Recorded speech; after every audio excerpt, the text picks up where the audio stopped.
And I can think of no better person to help us explore the lies in a lot of these areas and teach us about the truth that we've been denied than the man we have with us today. He's been studying the material for over 30 years, and he lays a lot of it out in his great presentations and lectures hosted on his website, universaltruthschool.com, all the way from Melbourne, Australia. Santos Bonacci. Santos, welcome to THC. Thank you very much. Thank you kindly. Absolutely, man. It's a real pleasure. I've been digesting your lectures for a while now. They're very engaging, cover a lot of material. There's a lot of things I hope we can touch on.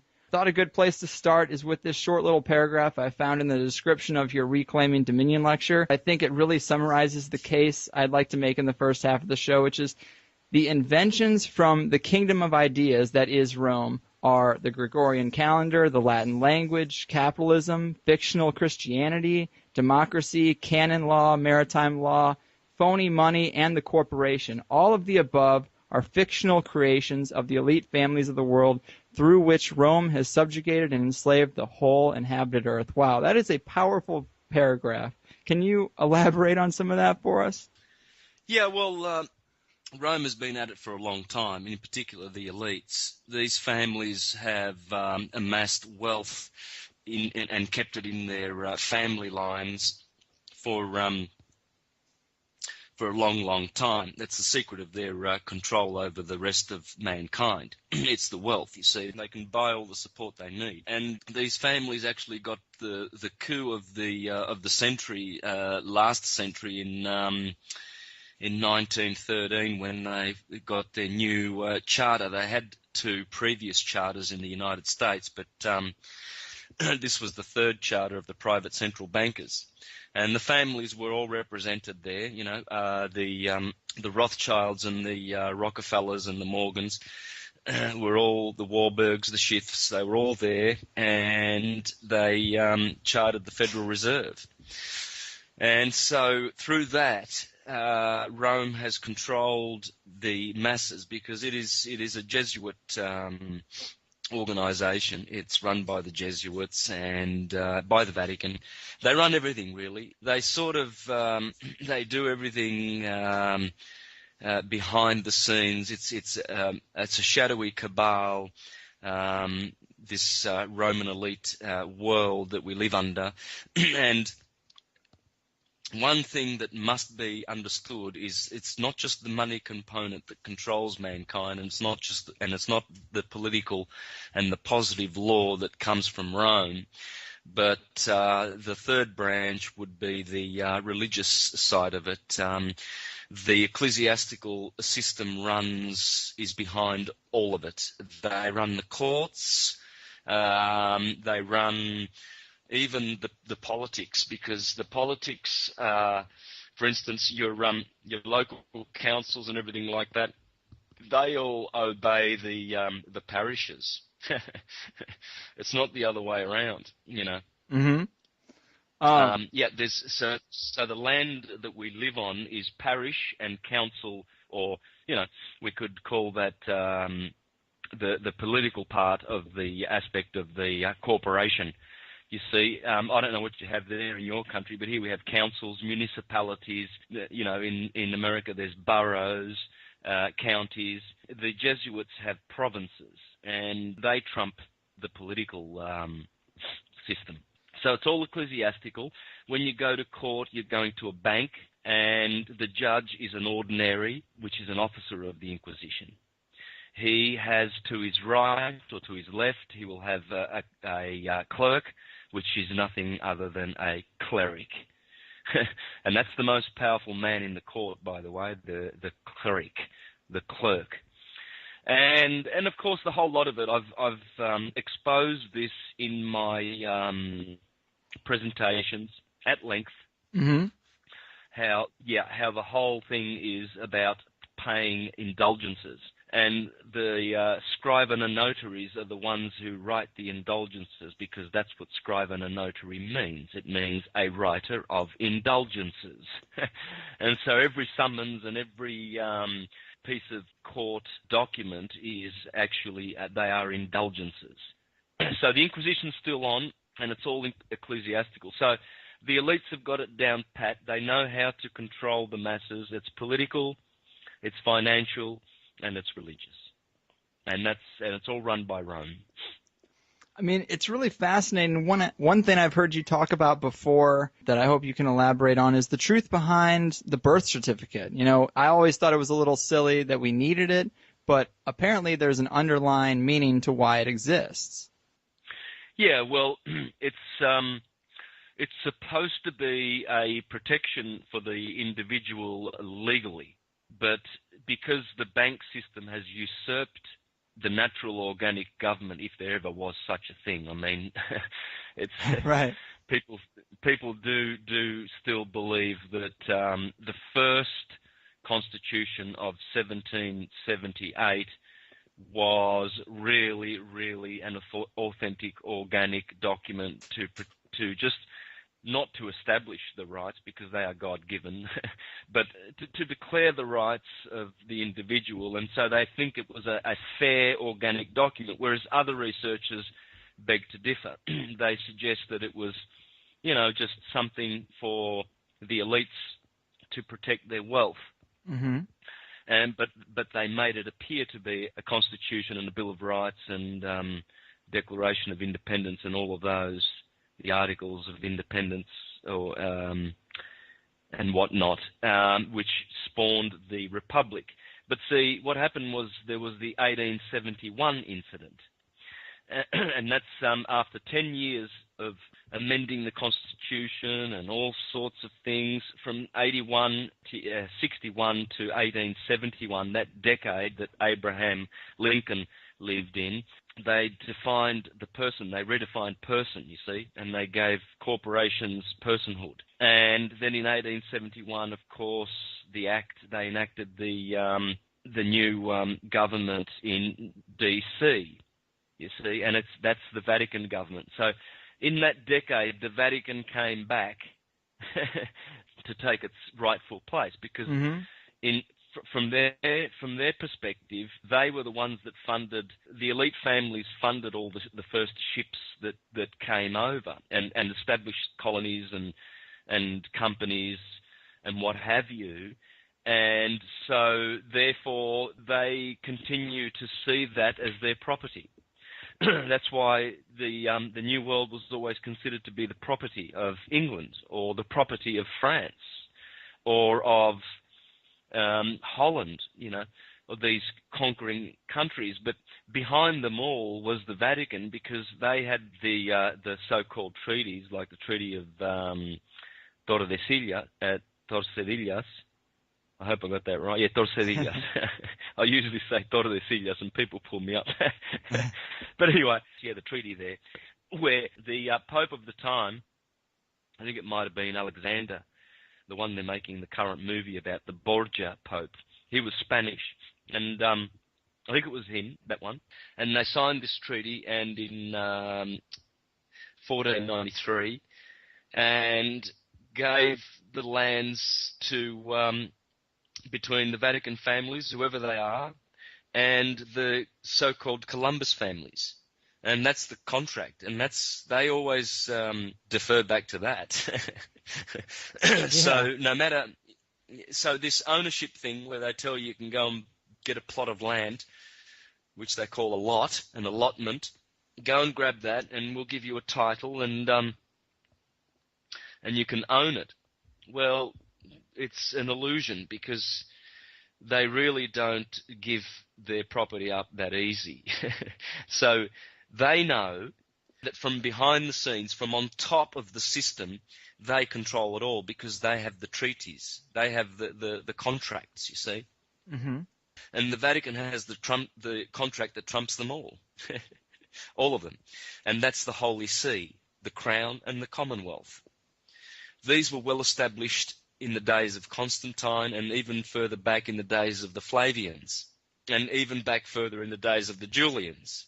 So this is a 2,000-year-old thing. Rome is a kingdom of ideas, and it's about to fall. and all of the ideas, we're still using them. They are draconian. They are antiquated. They come from an old way of thinking. It's the old order. This is why they keep trying to sell us the New World Order, because what they're trying to do is give us another version of Rome, the Fourth Reich. You see, the First Reich was Rome. The Second Reich was the Holy Roman Empire, which lasted for 1,000 years, from Charlemagne to Napoleon's time. And then the Third Reich, well, so-called Third Reich of Hitler, to establish, a third, because he went in league with the Vatican. You see, he signed a concordat with the Vatican, with Pope Pacelli, and at the time, Cardinal Pacelli, of course, and that was the Third Reich. In other words, Rome Mark III. But Rome doesn't go away that easily unless the Vatican is totally dismantled and thrown into the abyss, which it will be. We'll never get rid of this control system and the way it works and everything. It's all Roman. It's a kingdom of ideas, and it's the last great materialistic beast to fall before peace can come on this planet. Well, I was hopeful that we were in the midst of that when the Pope retired, because that was such an unprecedented move. But, typically I'm very cynical that we'll get over these kind of things, because I just don't see the awakening happening on the level that I feel like it should. But, you've presented some information that you think that this age of awakening is something that it's beyond us. It's something that we are going to go through regardless if we want to or not. There's a mechanism there in the universe that would put us through that time. Is that kind of correct? Is that what you found? Yes.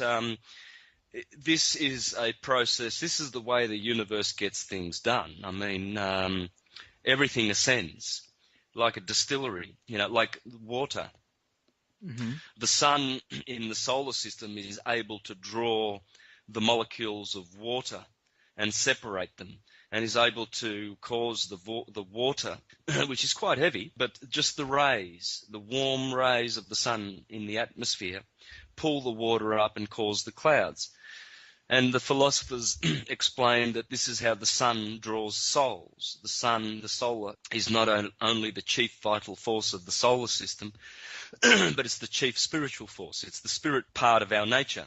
And it draws the souls, and all souls that have incarnated in this solar system will ascend, except for, of course, so-called evil souls that are willfully destructive and very, very intent on doing harm to others. And this is called the cycle of necessity. We are all on the cycle of necessity. We are all at a different stage of development and growth and evolution spiritually. No one person is the same or at the same level.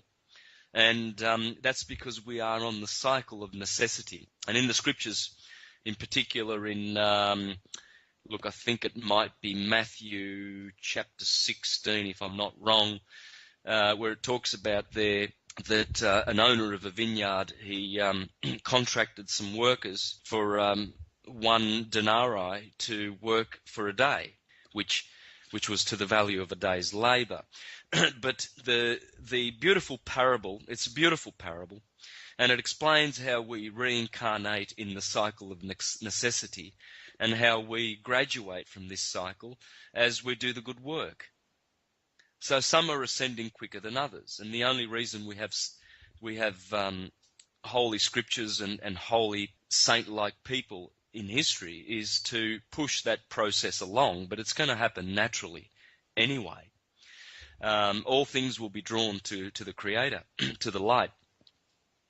But the parable is beautiful because it speaks how the owner of the vineyard went into town and contracted other labourers to go out and work in the vineyard. Some started at midday, some started at the 3rd hour of the afternoon, and some started at the last hour to work, and they were all contracted with the same amount of money. So when it came time at the end of the day to pay the workers, the ones that came last that only did an hour of work, they were paid the same money as the ones that were employed from the morning. Mm-hmm. And so the ones that were employed in the morning complained to the master and said, "But master, we've been working all day. And then these guys only rocked up an hour ago and they get the same amount of money. And then the master says, well, am I doing you an injustice? Didn't we contract for one piece of money at the end of the day? And that's what I'm giving you. And so this is a beautiful parable which explains that some reincarnate and, perhaps only take a few thousand years to find themselves, to do the good work and reascend. Whereas others linger in limbo or purgatory, or call it hell, the lower regions, for a longer time. Celsus, the 2nd century philosopher, in his book Against the Christians, the true logos, the true word, he mentions there that Empedocles spoke about 30,000 years as the average period of the cycle of necessity for each soul to be able to learn not necessarily learn their lessons, but remember who they are, experience all the things that the Creator wishes to experience through their soul, and then return and ascend. And so being a sovereign, for want of a better word, I'll use sovereign because it still does contain its true essential meaning. The sovereignty movement and the lawful movement, see, people have discovered now that they have been subjected to positive law or man-made law and not natural law. And so they're opening their eyes and beginning to see this and demanding that we return to this beautiful natural way of law. Do no harm. We don't need thousands and thousands of laws laws. Well, that's even laws, but we have enactments and statutes and bylaws and codes, and people are getting thrown into jail through these codes, Right. Endless bureaucracy. Oh, it's ridiculous. It is, man. Let's back it up a little bit, because of all the lies and cover-ups that we've been victim to. You've said the biggest lie is the Jesus Savior story. And Kyle and I both got stuck going to Catholic school growing up. We realized that this story is bullshit. Realized it pretty early on, but your work is bringing me back around to the idea that rather than Christianity and the Jesus motif just being a mechanism for control, it might also disguise some underlying ancient truth that's been purposely weeded off the planet. Can you walk us through a bit of that lie and how the truth is coded in the Bible and in Christianity? Yeah, for sure. Look, the Gospels are nothing other than sacred writings based on the workings of light. This is why, the Gospel of John in particular, the first chapter talks about Jesus coming to the world and the light which was from above, and those from below did not recognize that light, etc., etc. And so it's dealing with light. And sometimes Jesus or the Christ takes on the character of the sun. Sometimes it takes on the archetype of the higher consciousness. But all of the characters, every single individual character in the Bible, except for post. What's that called when they put things in? What's the word in retrospect? Yeah, stuff they added way later. Yeah. So, like for instance, the name of Quirinius, the governor of Syria, the name Pontius Pilate. These occur in history. This was done by I think the Flavians did that. You see, these are documents that are based on light, but they are slightly mutilated. What happens is Gospels are written by philosophers, astronomers, wise men and women who understand that the only gospel there is the one in the stars. The 12 signs of the zodiac are the 12 apostles, or the 12 aposts. Notice the word post in apostles. Notice the word disc in disciples. It's all dealing with the disc of the zodiac. And as you begin to look upward and pay attention to the glorious works of the Creator, then you begin to realize that the only gospel there is the gospel of the zodiac. And the Son is the Christ who does his work with his 12 apostles. And so bringing about the seasons and the harvest and the wine and the bread, two symbols of Christianity. And so these Gospels, what happens is when Egypt is ruling the world 4,000 years ago, the hero of the Gospel is Osiris, and his helpers have their separate respective names, and they go helping that Lord, and, you know, he's the one that brings vitality and spirituality and goodness to the people of Egypt. But what happens is then Greece comes along, and they also historize their documents.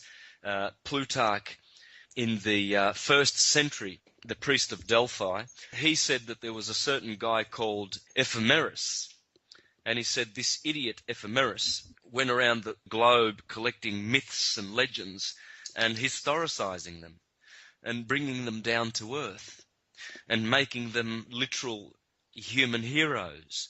And this is where we get the expression. And Christianity is suffering with this. They have also been deceived. The Roman elite have deceived them. They have created the greatest Ponzi tax collecting scheme in history, because all of the IRS, rest assured, I can prove this. I won't be able to do it in an hour, but I can prove this. The IRS are collecting money for Jesus, rest assured. It's all about Jesus. It's all about the historical Jesus that never came and never will return. It's the literal rendering. You see, even the Bible itself tells you that the letter of the word is putting to death, but the spirit of the word is vivifying. Because people who only understand the scriptures literally suffer with a blindness. It's a spiritual blindness, because there is much, much more to these documents than meets the eye. And the story that is in there is clear. And it's only clear to people who have ascended their light and done the good work, and who can see with the mind's eye. And these people become what are termed and categorized as witches, heretics, astrologers, seers, and they are branded as lunatics, and they are ostracized because they are not belonging to the orthodox way. And a lot of them end up in psychic wards of mental institutions, because the powers that be want that. You see, they want these people out of the way, out of sight. And they've been persecuted since Hypatia, even back. You know, we've had these luminaries that have come, Socrates, Seneca, all these were put to death. Boethius, Giordano Bruno, Pico della Mirandola.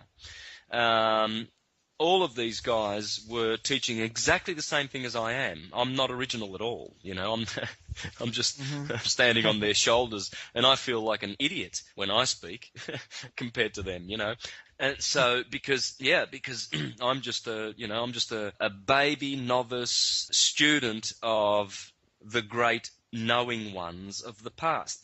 There's two kinds of philosophers that are idolized in this world. There's thinking ones, you know, these intellectual types with their great theories. They're thinking men, you know, great men of critical thinking, rational men, philosophers. Right.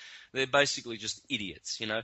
Men like Darwin, full of theories, no truth, you know, no real knowledge, because it's based on his senses. All the information he gathered was based on his five senses.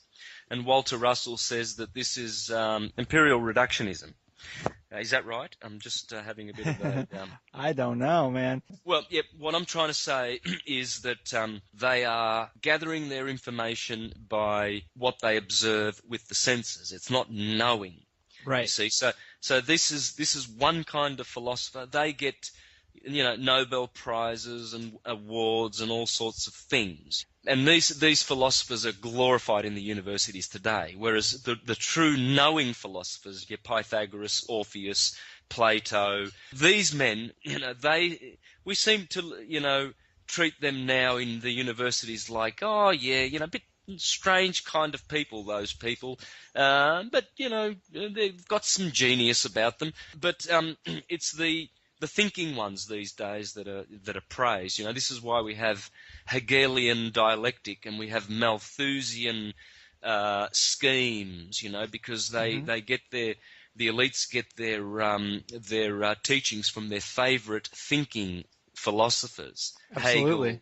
Hegel, Darwin and Malthus and these guys, you see, rather than getting them from, the Hermes and the Jesuses. Because when you read the Gospels, and by the way, one thing must be said. We know that the words of Jesus are not the writings of Jesus, do we not? Right. Well, because nowhere in the Bible does it say this is what Jesus wrote. Whereas Matthew, Mark, Luke and John all say, and Luke in particular says, I gathered this information from hearsay. Those Gospels are all hearsay. Right. Luke heard from someone and wrote down the Gospel, right? And so this is another way that we can really, really, really truthfully see with our mind's eyes and with our hearts that know all truth, that the Bible is a literary work, because no one's owning up to have written any stuff in there. Right. Well, Moses is, but Moses is a different kettle of fish. Here we have the Saviour, the one that truly, truly came to save mankind. Supposedly he turned up here for 33 years, but didn't write anything. Right. Said a lot of stuff. Well, So now it's all hearsay. So it's very convenient to do it that way. This is the way you can control it, because then you can twist the words. Mm-hmm. You see, because it's all hearsay. It does seem that it's an instrumental aspect of the European expansion was always to stamp out the culture of the people they were dominating, and those cultures usually had a more natural view of the world. But I've heard you talk about Jesus as just symbolizing the sun. Is that correct? I mean, our sun, of course. Our sun, yes, in particular. That's the Saviour, the Lord that rises. Look, right. every eye shall see him. I shall return the way I departed. Yeah, because when the sun sets, you turn around 12 hours later and there it is rising. Mm-hmm. It's the risen Saviour. Why do we have these expressions? Why is the resurrection of Jesus celebrated in March, April, in the sign of the Lamb, Aries? Because it's the Lamb. Jesus is the Lamb. It's the sun. When the sun reaches Aries, it's the Lamb of God. When it reaches Leo, it's the Lion of the tribe of Judah. The scepter shall not depart from that sign. Leo rules the zodiac. It's the hottest month of the year. When it reaches the sign of Aquarius, it's the Son of Man. Huh. When it reaches the sign of Pisces, it's the Fisherman of Men. When it reaches Taurus, it's the Rock. Taurus has always been known as the Rock. When it reaches Gemini, it's the Twin. There's many paintings in Byzantine art that depicts Jesus as a twin, because it's Gemini. The sun in Gemini is a twin. Then when Jesus, the sun, reaches Cancer, it's the scarab, and my Lord the scarab. How many church fathers say Jesus is a scarab? He's a beetle. He is my beetle. He's my holy, holy beetle, because beetle is the sign. The scarab is the crab of Cancer. Then when it reaches Virgo, it's the one that serves. Virgo is the sign of service, and so the Pisces-Virgo axis of the equinoxes that we've been under for the last 2,000 years. The sun has been in Pisces for 2,000 years, the vernal equinox, and the autumnal equinox, its opposite, has been in Virgo. This has been 2,000 years of Christian, the fisherman, Jesus, Jupiter Zeus, and Virgo, the age of service, the age of belief and doubt, because one fish believes and one fish doubts. And so when the sun arrives at the tropic at the sign of Libra, it's the just one, the one who's come to judge, because Libra is the sign, the middle of the year. It's the middle of the sine wave. It's the middle. It's the 23rd of September is the other equinox. So it's virtually 180 degrees from Aries, the start. So it's the middle of the circle, and it judges. Then when the sun reaches Scorpio, it becomes the be cautious as doves and wise as serpents, because the dove and the serpent are the two animals of Scorpio. Then when the sun comes into Sagittarius, it is the one who says, I have come to divide the world, because the arrow of Sagittarius on the 21st of December, the solstice, the shortest day of the year, where Sagittarius is pointing with his arrow, that's the dividing mark. That's the solstice. Sagittarius is there at the solstice, pointing to it and waiting for the 21st of December, the solstice, for the sun. And I have come to divide the world. Then when the sun is in Capricorn, it's the carpenter, because the motto of Capricorn is I create, I use. And it's the Masonic symbol, the goat. And so you see, we have the wheel, King Arthur and his 12 knights, right, of the round table, Jesus and his 12 disc eyeballs. And so when you look at Leonardo da Vinci's Last Supper, you see Jesus is in the middle of 12 disciples, 6 to his right, 6 to his left. They are grouped further into groups of 3. So on Jesus' left, on your left as you look at the Last Supper, you see Aries to the left with his hands on the table at the head of the table. No other disciple is at the head of the table. All the other 11 are behind the table, because Aries is the head. It's in the head of the human organism. Pisces is at the feet, the 2 feet. So if you follow Leonardo from Aries from the left, you will see that he has thrown in some ciphers, very conveniently, for the ones with eyes to see, of course. And you will notice every single individual apostle from the left to the right, from Aries to Pisces, you will see secret hand positions that indicate that Leonardo da Vinci knew who the disciples were. Wow. Aries, Taurus, Gemini.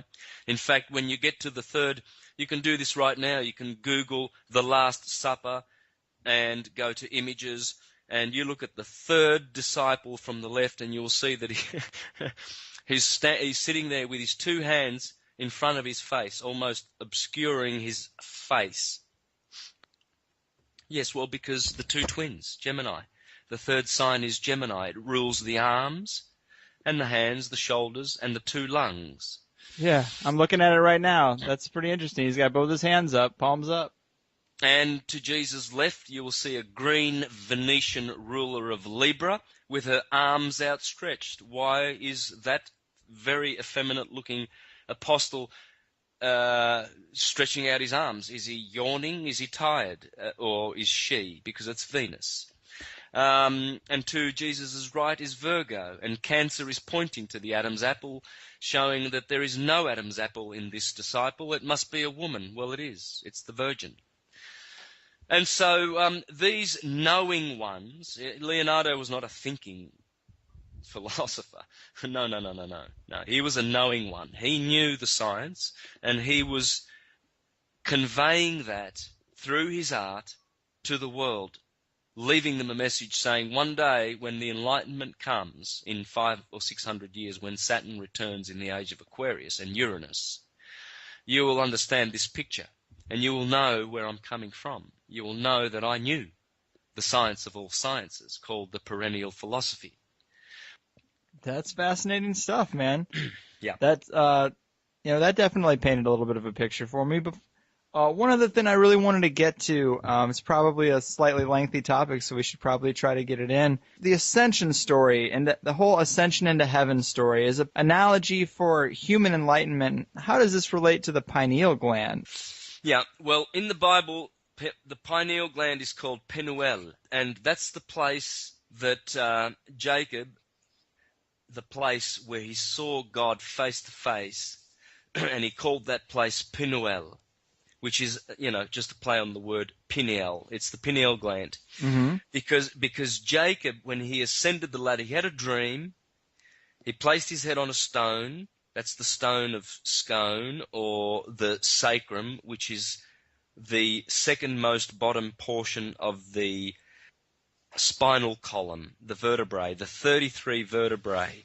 There are 5 bones that are fused just above the coccyx, which are composed of 4 fused bones. And this is the sacrum. This is called the sacred part of the spinal column. And this is where Jacob lays his head, and then he sees a ladder, which is the spinal column, and he sees angels descending and ascending, and he ascends the ladder. He struggles with an angel, gets a name changed to Israel, and then he says, I've seen God face to face, and he declares the name, because he has lived and not died, he declares the name Peniel.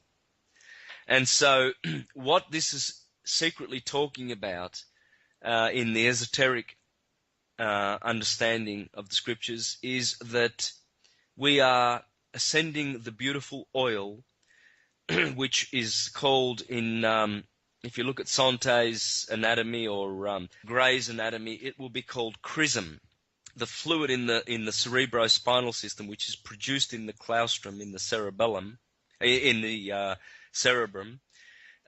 This oil descends down to the sacrum and then ascends through the spinal system, the cerebrospinal system, returns to the optic thalamus at the top of the medulla oblongata, and this is the chamber. This is called the chamber, you see. Mm-hmm. This is, for instance, the initiation chamber, the third ventricle in Santos anatomy. The third ventricle is the cave of Brahma, and this is where, once the oil ascends, the pineal gland is there, see, at one end of the optic thalamus, and at the other end is the pituitary gland. So when the oil ascends and reaches these glands, electric energy arcs in the pineal gland, and this electric energy is sent through the foramen in the fornix. There's a special little place in the midbrain, and it's called the fornix. Mm-hmm. And once this electrical arcing reaches the fornix, this is illumination. The pineal gland produces a new secretion, which is called the blood of the Christ, which saves. And this balances the blood, the chemical composition of the blood, and restores the health of the individual, and activates the dormant brain cells in the cerebrum. And this is the resurrection. The dead, this is what is called the resurrection of the dead. The dead shall rise, because the dead refers to the spiritually dead.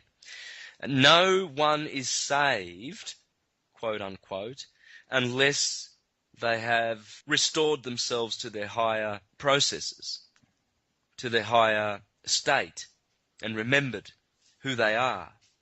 And is there a way we can work on that on an individual level? Meditation and entheogens would be sort of more a synthetic way of doing that, but entheogens are certainly admissible. I actually just had my first DMT experience not more than 10 days ago. Yeah, well, it's an artificial way of inducing the whole experience of ascending the consciousness, but certainly, do not neglect your meditation. And, yes, restore yourself to your higher mind by going within. And once, the light is restored, you become clairvoyant. You don't become so much a medium of this information, you become a clairvoyant, and you know this information. You have direct access to this information. And you have downloads. You have downloads of understanding. And so, and what you do is you shed your lower perspective of seeing the world. I mean, you can't, for instance, when you get in an aeroplane, how many things have been discovered by traveling in aeroplanes? All those pyramids in Mesoamerica were discovered. The Nazca lines in Peru were discovered by raising the perspective. There are things on the ground that you just don't see. This is why the pineal gland must be reached, because along the cerebrospinal system there are 7 plexuses or nerve ganglions, and these are called chakras in the Eastern system, and these correspond to the 7 levels of consciousness. And if we are seeing things from the bottom chakra, our perspective is different from at the elevated higher consciousness of the pineal area and the crown chakra. So this is why we need to ascend the oil, and we need to be ascended and raise our perspective. Then we see things more clearly. We see that the anthropomorphic Jesus in the Bible is not a literal character. It does not find its place anywhere in history. It's a literary character and finds its place in our hearts. This is why Jesus never did write anything. He is the inspiration of the Gospels. We are creators. We have the creating faculty, and so has the solar system. Therefore, this is what we call God. This is what we call Jesus, the Saviour, our solar system, because it is the local part of God, the Creator, the cause, which loves us and nurtures us. And so we love it, because we have only love for God's creation. And the stars above are creators, and we love them. And does not Job, the book of the Bible, talk about the morning stars, how they rejoiced and they applauded the creation, the physical creation of God? Yeah. Because the morning stars are the suns. It's talking about the suns. They are the creators. The light, the electrical vibration that emanates from their magnetic centers create forms. And we see those forms, and we congratulate those forms. They are beautiful. Man loves to see the curves of the beautiful opposite-sexed female. And the female loves to see the virulence and the magnificence of the masculine virility, the masculine fire body. And they meet together and they have sex and they make love and they enter the higher consciousness depending on how they practice their sex. If they are what's considered to be fornicators and adulterers, they will just indulge in lower bestial type of sex. But if they have affection and love and are more principled in their love, they will, rather than practicing, earthy type animalistic sex, they will practice divine sex. And they will raise the vibration and the oil of the chrism of Christ up the kundalini from a fucus in Scorpio, one of the deacons of Scorpio in the generative system, up to the optic thalamus, which is Orion. So a fucus, when we practice sex, we are stimulating the serpents of a fucus, the kundalini and the kundabhatha. Mm-hmm. And we are raising the energy and the oil up the spine, because the cerebrospinal fluid is really a gas, really. It's the fish, it's the oil, it's the manna, it's the soma, it's the good oil, it's the bread. I am the bread of life. Bread.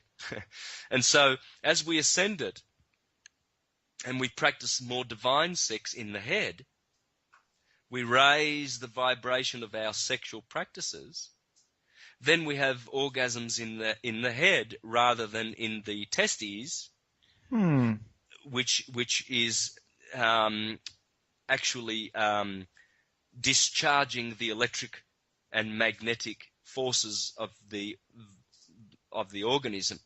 I'm not condemning this, and no one condemns this, but it's just a different orgasm. Mm-hmm. And so the ones that practice more sort of a tantric sex and raise the energy, they have what's called a pneumatic or a spiritual orgasm, which is an orgasm in the mind. And these are far more sustained than the physical orgasm.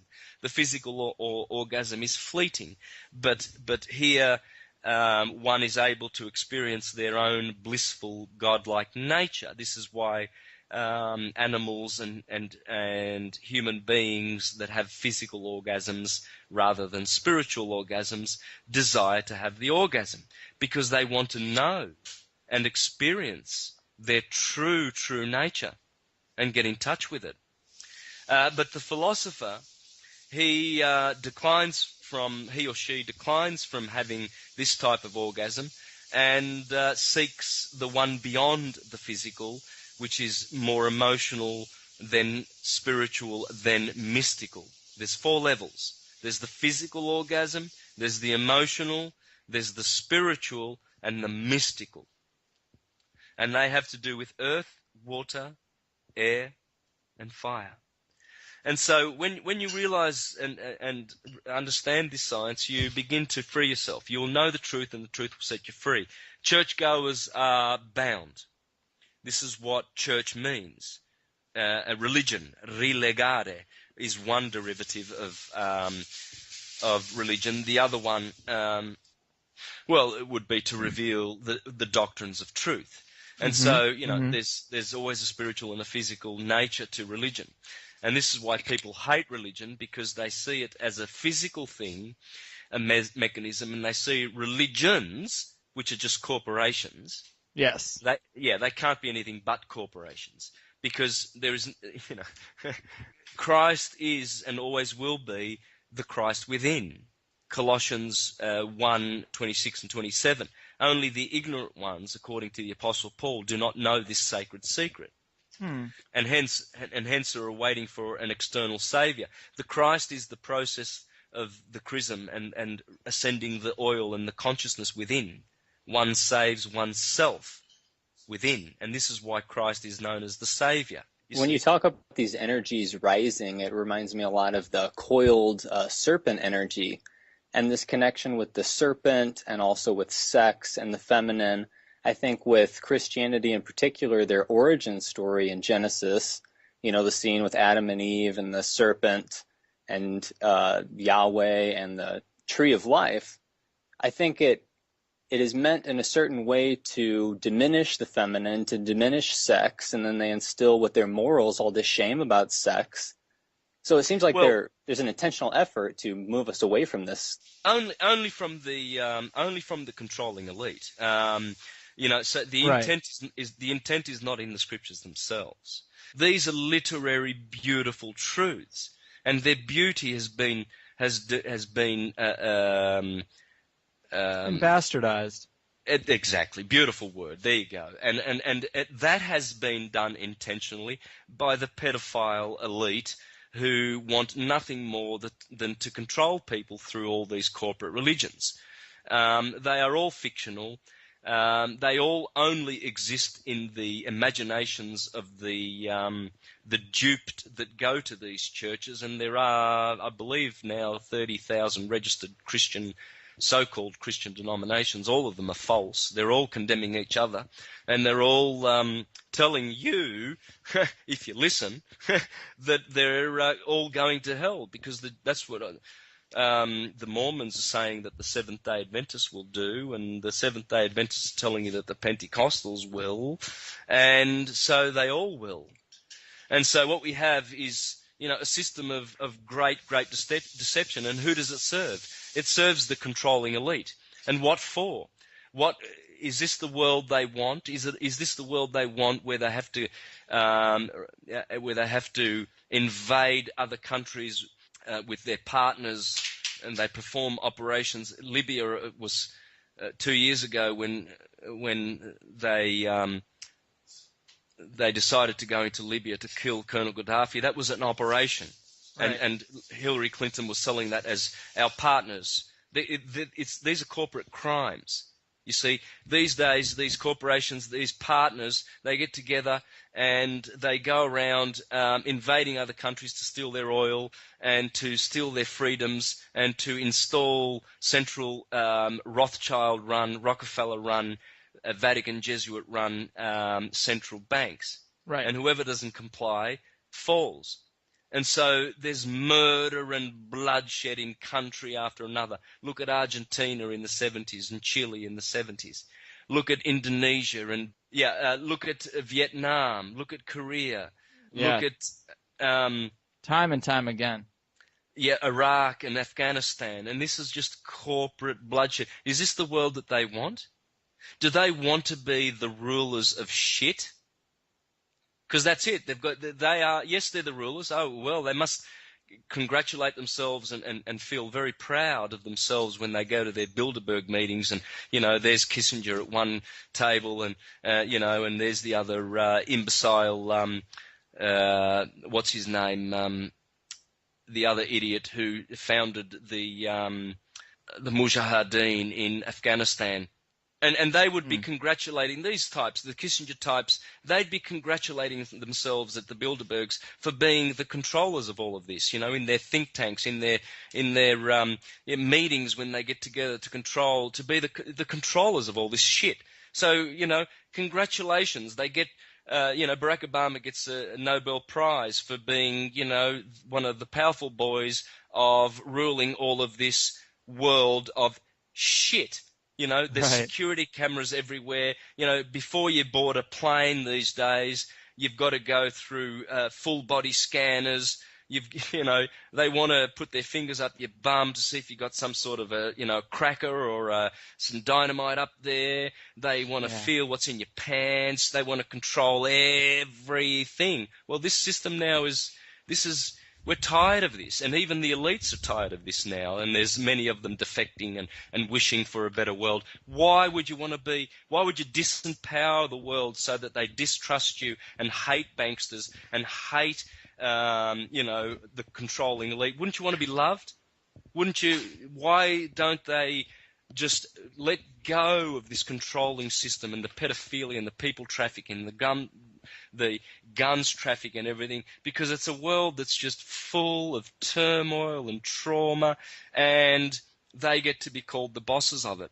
Well, right. Guess what? They're going to be pushed aside, and a new consciousness is going to take over, and that will be one of self-determination, number one, of knowing thyself, knowing ourselves, number two, of tolerance, forbearance, love, generosity.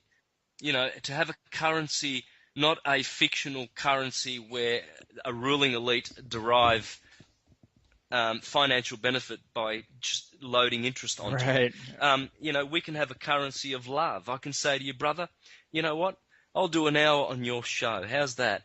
And, I'll do that on Thursday when Thursday turns up, and I'll stick to my word. True. And that's pretty good currency. Yeah. People benefit from that. I do. I've benefited from it. And so, you rock up, you've got a sack of potatoes and you give it to your pumpkin farmer down the road, and, there's only abundance. There's no shortages. The Bilderbergers and the trilateralists and the Council on Foreign Relations, the UN, these are all criminal corporations that are just giving you services other than the abundance that is already there. They are there to tell you that there's shortages. Yes. They work are there hard. to tell you. Yeah, they're working hard to tell you that, and they'll give you false science to back it up. And they'll say, there's a shortage of air, so you got to pay carbon tax. There's a shortage of fossil fuel, so you got to pay $3 a gallon at the tap. Everything's short, and yet I don't see shortages. I see abundance everywhere. I think a lot of people are starting to realize that the scarcity is a bit of an illusion, and especially with things like 3D printers. I mean, 3D printers, if they can print any normal object, that right there, it's like, how do you charge for that when you're able to create infinite amounts of spatulas and plates and whatever you need? Everything is there for our taking. It's there. This is why the original sanction and blessing to humanity is everything. There's many trees in the garden that I've planted. Eat to satisfaction. And what that means is there is abundance everywhere. Multiply yourselves is the blessing from the universe of light. And not to restrict, not to limit, not to have limitations and shortages. There's no restrictions. And so governments are there to restrict. And so we need to really deal with this fictional invention and these Ponzi schemes, the whole lot, lock, stock and barrel. You know, as I said before, you can go back to Constantine's family when Constantine, late in the 4th century, they discovered what was called the donation of Constantine. Look it up. The donation of Constantine is Peter's pence. This is where they get their ecclesiastical authority to go around charging taxes through the IRS and the ATO and all of these criminal organizations. It's Peter's pence. It's nothing other than Peter's pence. Rest assured and know this one universal truth. You owe no money to anybody. There is no organization that exists, because they don't exist. They're corporations, they're corpses. They have no existence outside of paper, and they cannot receive anything through not having any existence. And therefore, we are free, you see. Mm-hmm. We are free to keep all of our resources and energy and currency to ourselves. Absolutely. Do not communicate with these illegal, blood-shedding entities called governments. You know, they are another creature. They are separate to us, and they are rapidly descending into the abyss with all their fictions with them. So know who you are, and know that, that we are all that is, all that was, and all that ever will be. And so it's time to kiss goodbye the Roman fictions that have been invented and are still being perpetuated by the Roman elite. Because after all, that's what they are. Look at all the presidents of the United States. They're all one big family of cousins. Right, yeah. Like Obama's related to, Cheney. Bush, and they're all related. And Bush declares, they tell you that they come from the Stuarts, from the Windsors, from the Plantagenets, from the Tudors, and they tell you. And these families are the controlling elite, and they are inbred pedophile, people trafficking, pirate families who are behind all of the crime, all of the terrorism and vandalism of the earth. And we need to deal with them. So there you go, brother. That's it. Well said, man. We've gone a little long. I don't want to take up any more of your time. I mean, I do appreciate, I feel like I can see through the corruption, the manipulation. We do that on the show a lot, but I'm a bit spiritually retarded or constipated, for a little better term. But, a lot of teachers and leaders and guests that I've had say that this is where the road leads to, there's no sense in uncovering the lies if you're not willing to deal with the truth. And, you've had some eye-opening revelations during this conversation. I really appreciate it, man. If there's anything else you want to point out to the people, let them know what your website is. Once again, is there anything else you're working on? For the UK listeners, I'll be doing 9 engagements all through the UK, starting in the north near Scotland, going all the way down to Glastonbury. So that'll be all of August. So check out my website, universaltruthschool.com, for the UK listeners. Also, I'll be going to Italy before that. At the end of July, I'll do 4 days in Florence, 4 days of presenting sovereignty, syncretism, the science of light, astrology, astrotheology. And then in September, Holland and Italy. So if anyone wants to catch that, that's what's new in the syncretism world for me. All right. Well, there you have it, people. Thanks again for being with us, Santos. Enjoy the rest of your evening. Thank you, brother. All Take right. care. Keep fighting the good fight. Okay. Bye-bye.